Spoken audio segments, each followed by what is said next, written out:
కృష్ణా జిల్లా వీరులపాడు మండలం పెద్దాపురం గ్రామంలో తెలంగాణ సహా ఇతర ప్రాంతాలకు చెందిన వారి ఓట్లను చేర్చారంటూ స్థానిక టీడీపీ నాయకులు కార్యకర్తలు వీరులపాడు తహసీల్దార్ ఆఫీస్ ముందు ఆందోళనకు దిగారు. సుమారు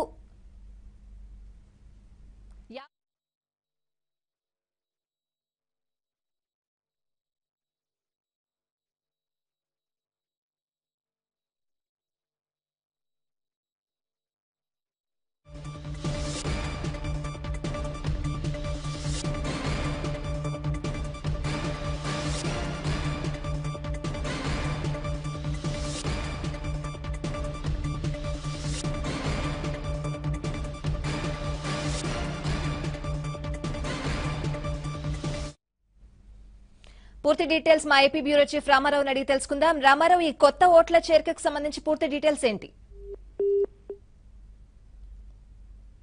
వివాదం ముగికి ముందే ఆంధ్రప్రదేశ్ లో మరో కొత్త వివాదం ప్రారంభమైంది. ముఖ్యంగా తెలంగాణ సరిహద్దుల్లో ఉన్న ఆంధ్రప్రదేశ్ కు చెందిన జిల్లాల్లో తెలంగాణకు సంబంధించిన ఓటర్లను ఏపీలో చేర్చడం మీద తీవ్ర అభ్యంతరాలు వ్యక్తమవుతున్నాయి. దీనికి సంబంధించి ఈ రోజు ఉదయం కృష్ణా జిల్లా వీరులపాడు మండలం పెద్దాపురం గ్రామంలో తెలంగాణకు సంబంధించిన 70 ఓట్లను తీసుకొచ్చి ఇక్కడ చేర్పించారు.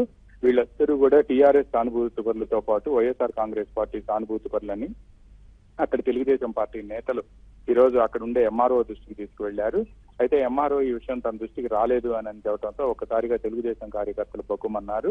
ఎంఆర్ఓకి బూత్ లెవెల్ అధికారికి తెలియకుండా ఈ ఓట్లు ఎలా చేశారు అంటూ కూడా నిలదీశారు. పైగా తెలంగాణ ఆధార్ కార్డు తెలంగాణకు సంబంధించిన నేటివిటీ ఉన్నప్పుడు ఆంధ్రప్రదేశ్ ఓటర్ల జాబితాలో ఈ ఓట్లు ఎలా వచ్చాయని చెప్పి వాళ్ళు నిలదీయటంతో అధికారులు కూడా కళ్ళు తేలేశారు. ఈ సమయంలోనే అధికార యంత్రాంగం జోక్యం చేసుకొని ఈ ఓట్లు ఎలా వచ్చాయో వీటిని తొలగించడంతో పాటు ఓట్లు ఎలా వచ్చాయో కూడా దర్యాప్తు చేసి అందరిపై చర్యలు తీసుకుంటామని కూడా వాళ్ళు వ్యాఖ్యానించారు. ఈ నేపథ్యంలోనే ఇప్పుడు కృష్ణా జిల్లా వీరులపాడు మండలం అంటే నందిగామ నియోజకవర్గం, జగ్గయ్యపేట, అదేవిధంగా పశ్చిమ గోదావరి జిల్లా చింతలపూడి, కృష్ణా జిల్లాలో ఉన్న తిరువూరు, ఇటువంటి నియోజకవర్గాలన్నింటిలో కూడా తెలంగాణకు సంబంధించిన ఓటర్లు వచ్చారు అని చెప్పి కూడా పెద్ద ఎత్తున చర్చ జరుగుతుంది. అయితే తెలుగుదేశం పార్టీ నేతలు కృష్ణా జిల్లా వీర్లపాడు మండలం పెద్దాపురం గ్రామంలో ఈ ఓట్లను కనుగొన్నారు కాబట్టి ఇవి వచ్చాయి అని తెలిసింది. బట్ ఇవి కాకుండా చాలా నియోజకవర్గాల్లో కూడా ఈ విధంగా తెలంగాణకు చెందిన ఓటర్లు చేరారు అని చెప్పి కూడా పెద్ద ఎత్తున ఆరోపణలు వస్తున్నాయి. ఈ నేపథ్యంలోనే వీర్లపాడు మండలం పెద్దాపురం గ్రామంలో ఈ ఉదంతం బయటికి రావడంతో మిగతా సరిహద్దు నియోజకవర్గాల్లో కూడా ఆయా గ్రామాల్లో ఓటర్ల జాబితాను వెంటనే పరిశీలించాలని తెలుగుదేశం హైకమాండ్ ఆదేశాలు జారీ చేసింది. దీంతో సరిహద్దు గ్రామాలన్నింటిలో కూడా తెలుగుదేశం శ్రేణులు అప్రమత్తం అయ్యాయి. వీర్లపాడు మండలం పెద్దాపురంలో మాత్రం తెలుగుదేశం శ్రేణులు పెద్ద ఎత్తున ఆందోళన నిర్వహిస్తున్నాయి. ఆ ఓట్లను వెంటనే తొలగించాలని, లేని పక్షంలో మాత్రం అధికారులపై ఫిర్యాదు చేయడంతో పాటు రాష్ట్ర ఎన్నికల కమిషన్ కూడా ఫిర్యాదు చేస్తామని కూడా వారు ఈ సందర్భంగా చెప్తున్నారు. అయితే బూత్ లెవెల్ అధికారికి తెలియకుండా ఈ ఓట్లు ఎలా ఓటర్ లిస్ట్ లోకి వచ్చాయనేది కూడా వాళ్ళు ప్రధాన ప్రశ్నలు లేవనెత్తుతున్నారు. బూత్ లెవెల్ అధికారి మాత్రం ఈ ఓట్లు చేరిన విషయం తనకు తెలియదు అని చెప్పి ఇప్పటికే స్పష్టం చేశారు. ఈ రోజు సాయంత్రం లోపు ఈ అంశంపై ఏదో ఒకటి తెలిసి తమకు స్పష్టమైన సమాధానం ఇవ్వని పక్షంలో మాత్రం తాము ఊరుకోబోమని, అవసరమైతే కోర్టుకు కానీ పోలీస్ కేసులు కూడా నమోదు చేస్తామంటూ కూడా పెద్ద ఎత్తున ఆందోళనకు పూనుకున్నారు. ఇంకా ఆందోళన కొనసాగుతూ ఉంది. రామారావు, ఎలక్షన్ నోటిఫికేషన్ మరికొద్ది రోజుల్లో వస్తుందనగా ఇటువంటి పరిణామాలు ఈసీ కూడా ఎటువంటి జాగ్రత్తలు తీసుకుంటోంది? అయితే ఇది స్థానికంగా సంబంధించి, ముఖ్యంగా స్థానికంగా ఉండే నేతలు, స్థానికంగా ఉండే పార్టీలకు సంబంధించి చేసుకుంటున్న వ్యవహారాలు ఇవన్నీ కూడా ఇటువంటి అక్రమాలన్నీ కూడా ఇప్పుడు ప్రస్తుతం వెలుగులోకి వస్తున్నాయి. గత 3 రోజుల నుంచి కూడా ఫామ్ 7 కి సంబంధించి అక్రమంగా దరఖాస్తులు చేశారని చెప్పి తేలటంతో వాళ్ళందరిపై ఇప్పటికే రాష్ట్ర పోలీస్ యంత్రాంగం 350 కేసులు నమోదు చేసింది. ఈ నేపథ్యంలోని ఈ వ్యవహారం కూడా బయటకు వచ్చింది. ముఖ్యంగా రాష్ట్రంలో ఉన్న సరిహద్దు నియోజకవర్గాలన్నింటిలో కూడా ఈ విధంగా ఓట్లు చేశారు అని చెప్పి తెలంగాణ స్థానిక అంటే కూడా ఇప్పుడు ఆంధ్రప్రదేశ్ ఓటర్ల జాబితాలో ఎలా ఉన్నారనేది ప్రధాన ప్రశ్నగా మారింది. తెలంగాణకు సంబంధించి ముఖ్యంగా మదిరి నియోజకవర్గానికి సంబంధించిన 70 మంది ఓట్లు వీర్లపాడు మండలం పెద్దాపురం గ్రామంలో ప్రత్యక్షం అవటం, ఓటర్ల జాబితాలో ప్రత్యక్షం అవటం, వాళ్ళందరికీ ఓటు హక్కు కల్పించినట్టు ఓటర్ల జాబితాలో వాళ్ళందరి పేర్లు చేర్చడం పట్ల కూడా తీవ్ర ఆగ్రహాలు వ్యక్తం అవుతున్నాయి.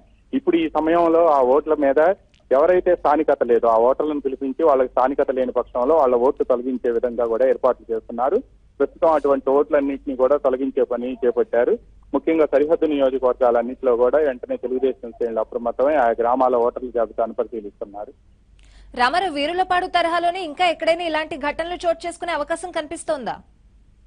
సరిహద్దు నియోజకవర్గాలు ముఖ్యంగా కృష్ణా జిల్లాలో అయితే తిరువూరు, జగ్గయ్యపేట, నందిగామ, అదేవిధంగా పశ్చిమ గోదావరి జిల్లాలో చింతలపూడి, దీంతో పాటు ఇంకా సరిహద్దు గుంటూరు జిల్లాలో గురజాల, మాచెల్ల నియోజకవర్గాలు, ఇటువంటి ప్రకాశం జిల్లాలో కూడా కొన్ని నియోజకవర్గాలు, ఇట్లా సరిహద్దు నియోజకవర్గాలు కర్నూలు జిల్లాలోను, కర్నూలు జిల్లా దగ్గర అయితే మహబూబ్ నగర్ సరిహద్దు ఉంటుంది. అదేవిధంగా గుంటూరు జిల్లాలో అయితే అక్కడ నల్గొండ జిల్లా సరిహద్దు ఉంటుంది. ఇటువైపు కృష్ణా జిల్లాకు కూడా నల్గొండ సరిహద్దు ఉంటుంది. నియోజకవర్గాలన్నింటిలో కూడా తెలంగాణ ఓటర్లను చేర్చారు అనేది కూడా ప్రధాన అభియోగంగా ఉంది. అందువల్ల ఈ ఓటర్ల జాబితాలన్నింటినీ పరిశీలించాలని ఈ రోజు ఉదయం ముఖ్యమంత్రి చంద్రబాబు నాయుడు దగ్గర నుంచి తెలుగుదేశం పార్టీ శ్రేణులకి, ఆయా నియోజకవర్గాల ఎమ్మెల్యేలకు కూడా ఆదేశాలు జారీ చేశారు. ఈ తెలంగాణ ఓటర్లు దీంట్లో చేరిన విషయం తెలుసుకున్న నందిగామ ఎమ్మెల్యే తంగిరాల స్వామి కూడా ఇప్పటికే అధికారులతో మాట్లాడి వెంటనే ఆ ఓట్లు తొలగించాలని చెప్పి ఆదేశాలు జారీ చేశారు. అయితే ఓట్లు తొలగించాలంటే ఎవరైతే తెలంగాణ ఓటర్లుగా భావిస్తున్నారో అందరికి సంబంధించి వాళ్ళ స్థానికత ఏ ఆధారంగా వాళ్ళని ఓట్లు చేశారో తెలుసుకొని వాళ్ళకి సంబంధించిన స్థానికతకు సంబంధించిన కార్డులు, ఆధార్ కార్డు కానీ లేకపోతే ఏదైనా కానీ తీసుకొచ్చి చూపించి వాళ్ళు ఆంధ్రప్రదేశ్ లో ఉన్నారని తెలిస్తేనే వాళ్ళ ఓట్లు ఉంచే అవకాశం ఉంది. లేని పక్షంలో వాటిని వెంటనే తొలగించాలని చెప్పి కూడా ఎన్నికల కమిషన్ ఆదేశాలు జారీ చేసింది. ఈ అంశంపై ఎన్నికల కమిషన్ కూడా ఫిర్యాదు చేయాలని చెప్పి తెలుగుదేశం నేతలు భావిస్తున్నారు. అదేవిధంగా ఫామ్ 7 కాకుండా మరికొన్ని ఓట్లను కూడా తొలగించారు అని చెప్పి ఇప్పుడు ఓటర్ల జాబితాను పరిశీలిస్తే విషయాలన్నీ కూడా తెలుస్తుంది. ఇంట్లో భర్త పేరు ఉంటే భార్య పేరు లేకుండా, అదేవిధంగా భార్యాభర్తల పేర్లు ఉంటే పిల్లల పేర్లు లేకుండా కూడా ఓటర్ల జాబితా వచ్చింది అని చెప్పి కూడా ఆగ్రహవేశాలు వ్యక్తం అవుతున్నాయి. గుంటూరు పశ్చిమ నియోజకవర్గంలో కూడా ఇటువంటి పరిస్థితులు నెలకొన్నాయి. రాష్ట్ర వ్యాప్తంగా అనేక నియోజకవర్గాల్లో ఫామ్ 7 అక్రమాలు వెలుగులోకి రావడంతో ఇప్పుడు ప్రస్తుతం అందరూ కూడా ఓటర్ల జాబితాను సరిచూసుకుంటున్నారు. ఈ ఓటర్ల జాబితా సరిచూసుకున్న సమయంలో వాళ్ళందరి పేర్లు కనిపించకపోవడంతో తీవ్ర ఆందోళన వ్యక్తం అవుతుంది. గత 4 నెలల నుంచి కూడా ఇటువంటి కార్యక్రమాలు జరుగుతున్నాయని చెప్పి తెలుగుదేశం శ్రేణులు ఇప్పుడు గుర్తించాయి. అయితే ఇప్పుడు ఎవరెవరు ఓట్లు తొలగించారనేది కూడా సమయం మించిపోతుండటం, సార్వత్రిక ఎన్నికల షెడ్యూల్ కూడా త్వరలో వస్తున్న తరుణంలో ఏం చేయాలనే అంశంపై కూడా తర్జనభర్జనలు పడుతున్నారు. తాజాగా మరోసారి ఓటర్ లిస్టు ప్రకటించేందుకు వీలుంటుందేమో అన్న అంశాన్ని కూడా పరిశీలిస్తూ ఉన్నారు. Right Ramarao, thank you.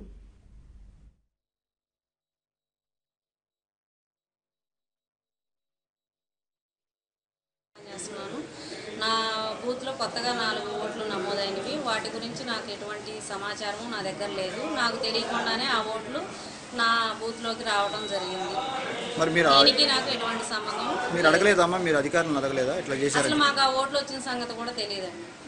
అసలు ఆ వచ్చిన సంగతి కూడా మాకు తెలియదు. అసలు మా సంగతాలు ఉన్నాయో లేవో కూడా మాకు అసలు తెలియదు. అవి ఎలా వచ్చినాయో కూడా మేము అసలు మాకు తెలియదు.